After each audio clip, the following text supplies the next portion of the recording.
இந்த வருண்குமார் ஐபிஎஸ் அவர்களுக்கும் சீமானவர்களுக்கும் தனிப்பட்ட விதத்தில் நிறைய பிரச்சனைகள் இருக்கு போல. சீமானவர்கள் பேசின பேச்சுக்கெல்லாம் கண்டனத்தை தெரிவிக்கிறார். அது மட்டும் இல்லாமல் நான் லாயர் வழியாக டிஃபமேஷன் கேஸ் போட்டிருக்கேன் அப்படிங்கிறாரு. அப்போ சீமானவர்கள் என்ன தான் பேசினாங்க? இன்றைக்கி 4ஆம் தேதி ஆகஸ்ட் மாதம் 2024. எப்பா மின்கட்டண உயர்வு, சட்ட ஒழுங்கு சீர்கட்டு நிற்கிறது, இதெல்லாம் எதிர்த்து பெரிய ஒரு கண்டனம் ஆர்ப்பாட்டத்தை நாங்கள் செய்ய போகிறோம் அப்படின்னு சொல்லி நாம் தமிழர் கட்சி ஒரு அழைப்பை கொடுத்துருந்தாங்க. அதான் அடிப்படையில் சென்னையில் இன்றைக்கி என்ன நடந்துச்சு, அந்த கண்டன ஆர்ப்பாட்ட கூட்டம் அப்படிங்கிறது நடந்துச்சு. அதில் சீமானவர்கள் பேசுனது எல்லாமே அவருடைய ஆடியோ லீக்லாம் நடந்துச்சு தெரியுமா? சாட்டை துரைமுருகன் அவர்களுடைய மொபைல் ஃபோன்லேருந்து சில ஆடியோ லீக் அப்படிங்கிறது நடக்குது. அதற்கு காரணம் வருண்குமார் ஒரு போலீஸ் ஆஃபீஸராக தான் இருக்கும் அப்படின்னு சொல்லி சாட்டை துரைமுருகன் அவர்களும் சொல்கிறாங்க. இப்போ சீமானவர்களும் நேரடியாக சொல்லியிருக்காங்க. அதற்காகத்தான் இப்போ திருச்சி எஸ்பி அவர்கள் அதற்கான கண்டனத்தை தெரிவித்திருக்கிறார். அதுவும் வருண்குமார் ஐபிஎஸ் பொது மேடையில் பேசினாலும் கொச்சையான பொய்களை தமிழக மக்கள் பொறுத்து கொள்ள மாட்டார்கள் திருச்சி எஸ்பி சொல்லியிருப்பதாகவும், சென்னை பொதுக்கூட்டம் ஒன்றில் சீமான் காவல்துறை பொறுப்பு வகிக்கும் பதவிகளை இழிவுபடுத்தி பேசியதாக குற்றச்சாட்டு. இதை தினத்தந்தி வெளியிட்டிருக்கிறார்கள். அப்படி என்ன பேசினாருப்பா சீமான் அவர்கள்? ஆமாம், அண்ணாமலை அவர்களை தமிழக மாநில தலைவர்லேருந்து நீக்குகிறார்களாமே அப்படிங்கிறத ரொம்ப கொச்சையாக நக்கீரன்லாம் வேலை பார்க்கக்கூடிய சில நபர்கள் பேசிகிட்டு இருக்காங்க, புகைப்படம் போடுறாங்க. இதெல்லாம் ஊடக தர்மமாயா அப்படின்னு நாம் கேட்டோம்னா என்ன நடக்கும்? அதுதான் கேட்க போகிறோம்ல. இது தமிழ் பக்ஷம் வழங்கும் ஆழமான அரசியல் சதுரங்கம்.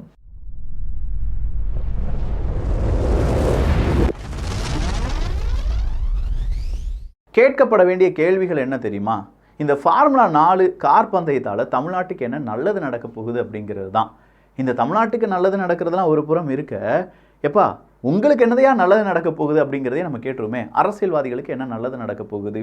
ஃபார்முலா 4 அப்படிங்கிறது ரொம்ப ஹை எலைட்டாக இருக்கக்கூடிய மக்கள் விரும்பக்கூடிய ஒரு விளையாட்டு, ஒரு பந்தயம்னு வச்சுக்கோங்க, கார் பந்தயம். அந்த கார் பந்தயத்தை குதிரை ரேஸ் மாதிரின்னு வச்சுக்கோங்களேன். நமக்குலாம் ஒன்றுமே புரியாது. ஃபார்முலா 4 கார் ரேஸ் அப்படிங்கிறாங்க, என்னையா இது, யார் இருக்கா, என்ன விவரம், எதுவுமே நமக்கு தெரியாதுன்னு வச்சுக்கோங்களேன்.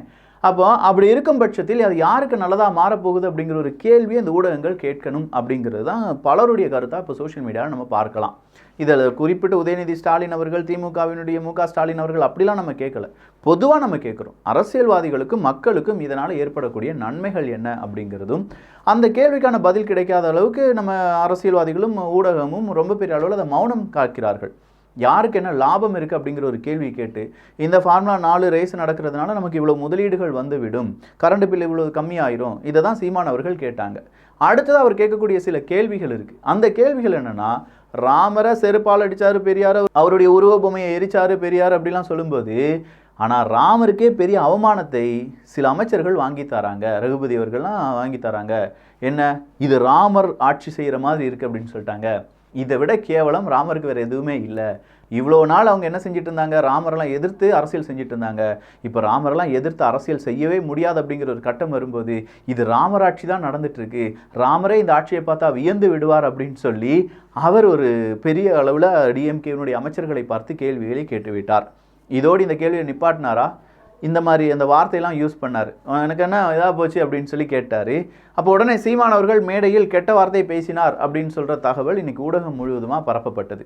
என்ன கெட்ட வார்த்தை அப்படின்னு சொல்லி பார்க்கும்போது இந்த வார்த்தையை பேசியிருக்காரு. என்ன அப்படின்னு சொல்லி பார்க்கும்போது, திடீர்னு காளியம்மா மேலே உங்களுக்கெல்லாம் பாசம் வந்துருச்சு பார்த்தீங்களா, அதை நினச்சாதான் நான் பிசுறுன்னு சொல்லுவேன், இல்லாட்டி நாளைக்கு உசுருன்னு சொல்லுவேன், உனக்கு என்னப்பா உசுறு போச்சு அப்படிங்கிற மாதிரி அவர் அந்த வார்த்தையை பேசும்போது, காளியம்மா அவர்களுடைய அந்த ஒரு ஆடியோ லீக், காளியம்மா அவர்களையும் இன்னொருத்தர் இருந்தார் நத்தம் சிவசங்கரன் அப்படின்னு சொல்லி, அவங்க 2 பேரும் நாம் தமிழர் கட்சியினுடைய பிசுறு அப்படின்னு சொல்லி சீமான் அவர்கள் சொன்னதாக ஒரு ஆடியோ அப்படிங்கிறது லீக் ஆகுது. அது எடிட் பண்ணது அப்படின்னு சொல்லி தம்பிகள் சொல்கிறாங்க, அது ஒரிஜினல் தான் அப்படின்னு சொல்லி இந்த பக்கம் ஊப்பிகள் சொல்லிட்டு இருக்காங்க. 2 பேருக்கு நடுவில் அது உண்மை என்ன பொய் என்ன அப்படிங்கிறது தெரியாத போது இப்போ சீமான் அவர்கள் சொன்னதுனால அது உண்மை அப்படிங்கிறது ப்ரூவ் ஆயிடுச்சு. அப்போ இவர் கேட்குறதுனா அது எங்கள் பார்ட்டிக்குள்ளே நாங்கள் பேசிக்கிறோம், பொது வெளியில் பேச வேண்டிய விஷயமே கிடையாது அப்படின்னு சொல்கிறாங்க. இதே மாதிரி திமுகவில் இருக்கக்கூடிய ஒரு நபர், முக்கியமாக ஒரு பேச்சாளர்னு வச்சுக்கோங்களேன், அவர் என்ன சொல்கிறாரு? அமைச்சர்கள் கல்லெடுத்து அடித்தாங்க அப்படின்னு சொல்லி சில யூடியூப் மீடியாக்கள் பேசுகிறார்கள், ஆனால் எங்கள் பார்ட்டிக்குள்ளே நாங்கள் அடிச்சுக்கிடுவோம், பிடிச்சிக்கிடுவோம், அது எங்கள் ஃபேமிலி, எங்களுடைய குடும்பம் அப்படின்லாம் அவர் சொன்னது. அந்த உருட்டும் இந்த உருட்டும் சரிசமமாக தானப்பா இருக்குது, எல்லாம் ஒரே உருட்டு தான் அப்படிங்கிற மாதிரி நமக்கு தோன்றுகிறது. அடுத்ததாக முருகன் முப்பாட்டனை பற்றி பேசுகிறார். முருகன் முப்பாட்டன் என நான் கூறிய போது என்னை விமர்சித்து முரசொலியில் கட்டுரை எழுதினார்கள். இன்னைக்கு ராமரே ஆட்சி செய்கிறார் அப்படின்னு சொல்கிறாங்க. திமுகவினரை யார் எதிர்த்தாலும் அவர்களை சங்கி என்று கூறுவார்கள். திமுகவினரை எதிர்த்து யாராவது பேசினால் மோடிக்கு ஆதரவாக பேசுகிறார்கள் என்று கூறுவதா? தேர்தலுக்கு இன்னும் 17 மாதங்களே இருப்பதால் ராமனை தொடர்ந்து முருகனை பயன்படுத்துகின்றனர். முத்துராமலிங்க தேவருக்கு தரும் மரியாதையை வேலு நாச்சியார் போன்றோருக்கு தருவதில்லை. நாதாக்கா தலைமை ஒருங்கிணைப்பாளர் சீமான் அவர்கள். செமையா இருக்குல்ல? அப்போ அவர் கேட்கக்கூடிய கேள்வி இதுதான். ராமரையும் உங்களுடைய ஆட்சின்னு சொல்லிட்டீங்க, இப்போ முருகனுக்கும் பெரிய அளவில் படையல் போடுறீங்க, நிறைய விதமான விழாக்கள் நடத்த போறீங்க அப்படின்னு சொல்கிற செய்திகள்லாம் வருது. அப்போ தேர்தலுக்காக திமுக தயாராகிறதா அப்படிங்கிற ஒரு கேள்வி அவர் கேட்டிருக்கார். அந்த கேள்வியோடு இன்னும் ஒரு நபர், அதாங்க நம்முடைய மா சுப்பிரமணியம் அவர்கள் என்ன சொல்லியிருக்காரு அப்படின்னா, சூப்பரான விஷயத்த சொல்லியிருக்காரு. ஒரு நியூஸ் அப்டேட் கலைஞர் செய்தியிலே வந்திருக்குன்னு வச்சுக்கோங்களேன். அல்லும் பகலும் அயராமல் உழைக்கிறார் உதயநிதி. செம. அல்லும் பகலும் அயராமல் உழைக்கிறார் உதயநிதி. இளைய சமுதாயத்தின் ஆற்றலை ஊக்குவிப்பதற்காக, விளையாட்டு திறனை மேம்படுத்துவதற்காக அல்லும் பகலும் அயராமல் உழைத்து கொண்டிருக்கிறார் அமைச்சர் உதயநிதி. இதுவரை இல்லாத வகையில் வரலாற்றில் முதன்முறையாக தனியார் பள்ளி மாணவர்களை ஊக்குவிக்கும் வகையில் நிகழ்ச்சிகள் நடைபெறுகிறது. பொதுத் தேர்வில் 100% தேர்ச்சி பெற்ற தனியார் பள்ளிகளுக்கு பாராட்டு சான்றிதழ் வழங்கும் விழாவில் அமைச்சர் மா சுப்பிரமணியன் அவர்கள் பேச்சு.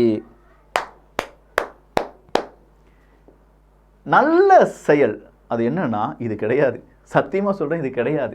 தனியார் பள்ளிகளால் தான் இங்க நிறைய பேருக்கு படிப்பே போச்சு அப்படின்னு நாங்கள் சொல்றோம்.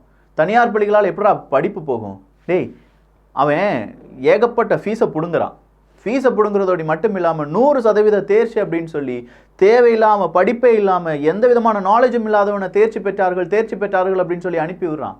இங்கே தேர்ச்சி பெற்று உண்மையாக நாங்கள் படித்து கவர்மெண்ட் ஸ்கூலில் படித்து வெளியில் வரும்போது வேலை வாய்ப்புக்கு தனியார் பள்ளியில், அந்த பள்ளியிலேருந்து படிச்சுட்டு வந்தவனா வாப்பா வேலைக்கு எடுத்துக்கலாம்ப்பா அப்படின்னு சொல்லி அதற்கு ஒரு லாபியை வச்சுருக்கீங்க. தனியார் பள்ளிகள் காசை வாங்கிக்கிட்டு அங்கே நிறைய விழாக்கள் நடத்தப்படுகிறது. எந்த தனியார் பள்ளிகளில் காசு வாங்காமல் விழா நடந்திருக்கு? சின்னதாக லீவ் எடுத்தால் 50 ரூபா 100 ரூபா வாங்குறாங்க. யூனிஃபார்ம் மாற்றி ஏதோ போட்டு வந்துட்டோம்னா 100 ரூபா 150 ரூபா வாங்குறாங்க. அட்டண்டன்ஸ் சரியில்லைன்னா 100 ரூபா 150 ரூபா. இங்கிலீஷில் பேசிட்டோன்னா, இங்கிலீஷில் பேசலைன்னா 100 ரூபா 150 ரூபா 500 ரூபா. இப்படி வாங்கக்கூடிய எத்தனையோ பள்ளிகளை நம்மளால் பார்க்க முடியும். அது மட்டும் தானா? அந்த டொனேஷன், இந்த டொனேஷன், அந்த ஃபெஸ்டிவல், இந்த ஃபெஸ்டிவல், இந்த கலர் நம்ம குரூப்பை பிரிக்கிறோம், ரெட் குரூப்புக்கு இத்தனை ரூபா, இந்த டே செலிப்ரேட் பண்ணுறோம் அப்படின்னு சொல்லி ஒவ்வொரு மாதமும் ஏதோ ஒரு வகையில் பணத்தை பிடுங்கிக்கிட்டே இருக்காங்க. நாமளும் கொடுத்துட்டே இருக்கோம். என்னன்னு கேட்டால் தனியார் பள்ளி அப்படி தான் இருக்குங்கிறத நார்மலைஸ் பண்ணிட்டாங்க. இந்த இடத்துல பெரிய நார்மலைசேஷன் பண்ணதே இதுதான். நீட்டை எதிர்ப்பதை விட இந்த தனியார் பள்ளிகளை நாம் எதிர்த்துருக்கணும். நம்முடைய மனதார நாம் உண்மையாக மக்களுக்கு நல்லது செய்யணும் அப்படின்னு நினைக்கக்கூடிய ஒவ்வொரு மனிதனும் எதிர்க்க வேண்டியது என்ன? தனியார் பள்ளிகளையும் தனியார் மருத்துவத்தையும் தான். இந்த இரண்டும் தனியாராக மாறின பிறகு தான் இங்கே வசதி மிக்க நபர்களுக்கு ஒரு ட்ரீட்மெண்ட், வசதி மிக்க நபர்களுக்கு நல்ல படிப்பு, வசதி இல்லாதவர்களுக்கு வேறு படிப்பு அப்படின்னு ஆச்சு. இவர் சொன்னதில் எனக்கு எந்த பிரச்சனையும் கிடையாதுங்க. அமைச்சர் உதயநிதி ஸ்டாலின் அவர்கள் நல்லபடியாக இரவும் பகலும் உழைத்து கொண்டு இருக்கட்டும். ஆனால் தனியார் பள்ளியை பாராட்டி அதற்கு ஒரு விழா நடத்தி, வரலாற்றில் முதல் முறையாக தனியார் பள்ளிகளுக்கான விழா அப்படிங்கிறது ஒரு அரசாங்கம் நடத்தி அதற்கு அரசாங்க அமைச்சர் அப்படிங்கிறவர் வருகிறார் அப்படிங்கிறதுலாம் சரியில்லை. இதே இது நீங்கள் இந்த பைசா, இதில் போகக்கூடிய பைசாவோ, அதுக்காக உழைத்த உங்களுடைய உழைப்பையோ உங்களுடைய நேரத்தையோ அரசாங்க பள்ளிகளுக்கு போடுறீங்க அப்படின்னா எவ்வளோ நல்லதாக இருக்கும். எத்தனை அரசாங்க பள்ளிகள், எவ்வளோ அரசாங்க பள்ளிகளில் இன்னும் சரியான டீச்சர்ஸ் இல்லை, சரியான பாடம் இல்லை, சரியான வகுப்புகள் இல்லை அப்படின்னு சொல்கிற எவ்வளோ நியூஸஸ் வருது.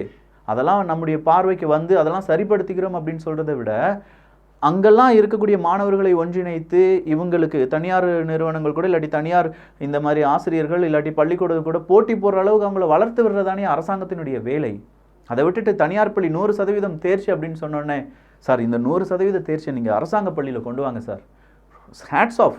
நீங்கள் துணை முதலமைச்சர் என்ன முதலமைச்சராகவே நீங்கள் வந்துடுங்க சார். எங்களுடைய மன வருத்தம் இதெல்லாம். கவர்மெண்ட் ஸ்கூலில் படித்தவங்க எங்களுக்கு தான் தெரியும் அந்த வலியும் வேதனையும். ப்ரைவேட் ஸ்கூல்லேருந்து படிச்சுட்டு வரவெல்லாம் நல்ல தசு புசுன்னு இங்கிலீஷ் பேசுவான். இங்கேருந்து நம்ம கவர்மெண்ட் ஸ்கூலில் படிச்சுட்டு போய் மறுபடியும் நம்ம கவர்மெண்ட் ஸ்கூலில் +1 +2 போகும்போது அங்கே இங்கிலீஷ் தான், எல்லாமே இங்கிலீஷ் தான் அப்படின்னு சொல்லி பேசிடுவாங்க. என்னன்னு புரியாமல் ஒரு 6 மாதங்கள் அப்படியே கடந்து போயிடும். இதை நான் அனுபவிச்சனால உங்களுக்கு சொல்கிறேன், அவ்வளோதான். மீதம் இருக்கும் நபர்கள் எப்படிலாம் நமக்கு தெரியாது. இங்கே அணுன்னு படிச்சிருப்பாங்க, ஆட்டம் அப்படின்னு சொல்லி தருவான். இங்கே ஒவ்வொன்றும் வித்தியாசமாக தமிழில் படிச்சிருப்பாங்க, எல்லாமே இங்கிலீஷில் இருக்கும். இப்படிங்கிற ஒரு பெரிய பிரச்சனையே இங்கே இருந்துகிட்டு இருக்கு. இது ஒரு பெரிய கேப். கேட்கும்போது வேணால் ஒரு சின்ன கேப் மாதிரி ஃபீல் ஆகும். ஆனால் இதுதான் பெரிய கேப். இதுதான் மாணவர்களை பிரித்தாளும் சூழ்ச்சியினுடைய முக்கியமான மையப்புள்ளி அப்படின்னு சொல்லலாம். இந்த மையப்புள்ளியெல்லாம் களைவதற்கு பதிலாக என்ன சார் இப்படிலாம் அப்படின்னு சொல்கிற மாதிரி இருக்குது. தவறு கிடையாது. இதே மாதிரியான நிகழ்வுகள் அரசாங்கத்துக்கும் வேண்டும், அரசாங்க பள்ளிகளுக்கும் வேண்டும், அங்கே பயிலக்கூடிய மாணவர்களுக்கும் வேண்டும் அப்படிங்கிறது தான் எங்களுடைய குரல். வேறு எதுவுமே இல்லை. உங்கள் மேலே தனிப்பட்ட விருப்பு வெறுப்பு எதுவுமே கிடையாது. இது அவங்களுக்கும் கிடைச்சா நல்லா இருக்குமே அப்படிங்கிறது தான். சரி, அப்போ சீமானவர்கள் பேசினதெல்லாம் சரியா அப்படின்னு கேட்டால் அதற்கு தான் இனிமேல் கீச போடுவாங்க. மறுபடியும் கருணாநிதி அந்த பாட்டை வேர்ல்டு லெவலில் ஃபேமஸ் பண்ணுறதுக்காக மறுபடியும் அதே பாட்டை பாடியிருக்காரு மனுஷன். அதெல்லாம் இன்றைக்கி ரொம்ப வைரலாக இருக்கும். ஸோ சீமானவர்களை பற்றியான ட்ரோல்ஸ் அண்ட் மீம்ஸ், திமுகவினுடைய ஐடிவிங்க, திமுகவினுடைய யூடியூபர்ஸ் சீமானவர்களை கண்டென்ட்டாக வச்சு இன்றைக்கி ஒரு 3-4 வீடியோ போட்டுருவாங்க. அண்ணாமலை அவர்கள் இந்த மாதிரி மாநில பொறுப்பிலிருந்து தூக்கி எறியப்படுகிறார் அப்படிங்கிற ஒரு தகவலுடன் நிறைய பேர் பேசிட்டு இருக்காங்க. குறிப்பாக வானதி அவர்களுக்கு இந்த பொறுப்பு கொடுக்கப்படும் அப்படின்னும், இல்லப்பா நைனா நாகேந்திரன் அவர்களுக்கு கொடுக்கப்படும் அப்படின்னும், இல்லப்பா ராமசீனிவாசனுக்கு கொடுக்க போறாங்க அப்படிங்கிற பல தகவல்கள் வெளியாகி வருகிறது. அதெல்லாம் விட எடப்பாடி கே பழனிசாமி அவர்கள் பகிர்ந்திருக்கக்கூடிய ஒரு செய்தி 28/7/2024 முதல் 3/8/2024 வரை, இதை மட்டும் கேட்டுக்கோங்க. கன்னியாகுமரி மாவட்டம் திருவட்டாறு அருகே பாரதப்பள்ளி குன்னத்து விலையை சேர்ந்த இளைஞர் காங்கிரஸ் நிர்வாகி ஜாக்சன் 38 மனைவி கண் முன்னே வெட்டி கொல்லப்பட்டார். கரூர் தெற்கு காந்தி கிராமம் கம்பன் தெருவை சேர்ந்த ஜீவா 20 8 பேர் கொண்ட கும்பலால் கரூர் சிட்டோ பகுதிக்கு கடத்தி செல்லப்பட்டு உடலை 7 துண்டாக வெட்டி மண்ணில் புதைத்தனர். சிவகங்கை அருகே வேலங்குளத்தை சேர்ந்த பாஜக நிர்வாகி செல்வகுமார் 52 இவர் சாத்ரசான் கோட்டையிலிருந்து சொந்த ஊருக்கு திரும்பிய போது மர்ம நபர்களால் வெட்டி கொல்லப்பட்டார். கடலூர் நாவநீத நகரை சேர்ந்த அதிமுக பிரமுகர் பத்மநாபன் காரில் வந்தபோது மர்ம நபர்களால் கொடூரமாக வெட்டி கொல்லப்பட்டார். சென்னை எம்ஜிஆர் நகரை சேர்ந்த விஜயா 78 நகை பணத்துக்காக கழுத்தில் மிதித்து கொல்லப்பட்டார். கோவை ரத்னபுரி விஸ்வநாதபுரத்தை சேர்ந்த வழக்கறிஞர் உதயகுமார் 48 வயசு கொடூரமாக வெட்டியும் மர்ம உறுப்பை அறுத்தும் கொல்லப்பட்டார்.